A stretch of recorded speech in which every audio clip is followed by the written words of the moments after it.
সংসারের রচয়িতা, পালনকর্তা। কারোর কাছে উনি জ্ঞাতা, কারোর কাছে উনি হলেন আস্থার প্রতীক, আবার কারোর জন্য শুধুমাত্র অন্ধ বিশ্বাস। কিন্তু এই ঈশ্বর কি কোনো শরীর, নাকি একটা বোধ, নাকি শুধুই শ্রদ্ধা? ঈশ্বর হলেন তিনি যিনি হলেন আপনার ইষ্ট। সেই জন্যই তো গুরু, মাতা, পিতা এনাদেরও ঈশ্বরই বলা হয়েছে। যাদেরকে আমরা ঈশ্বর বলে মনে করি, যারা আমাদের ইষ্ট, তাঁরা আমাদের একটি পথ দেখান, একটি দিকে চালিত করেন। সেই পথে চলে আপনি শুভ কর্ম করতে পারেন।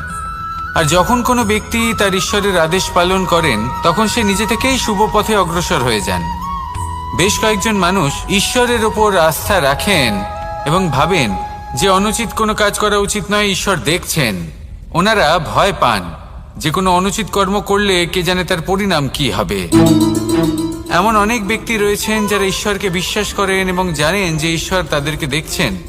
তাই যে যে শুভ কর্ম ওনারা করেছেন তার ফল তারা অবশ্যই পাবেন।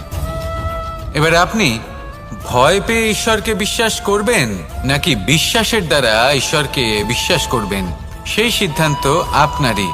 কিন্তু হ্যাঁ, যদি আপনার মনে ঈশ্বরের জন্য কোনো স্থান থাকে, যদি আপনার কোনো ইষ্ট থাকেন, যদি আপনি কাউকে ঈশ্বর মনে করেন, যার প্রত্যেক আদেশ আপনি পালন করে থাকেন, তাহলে বলি ঈশ্বর কখনো আপনাকে অনুচিত পথে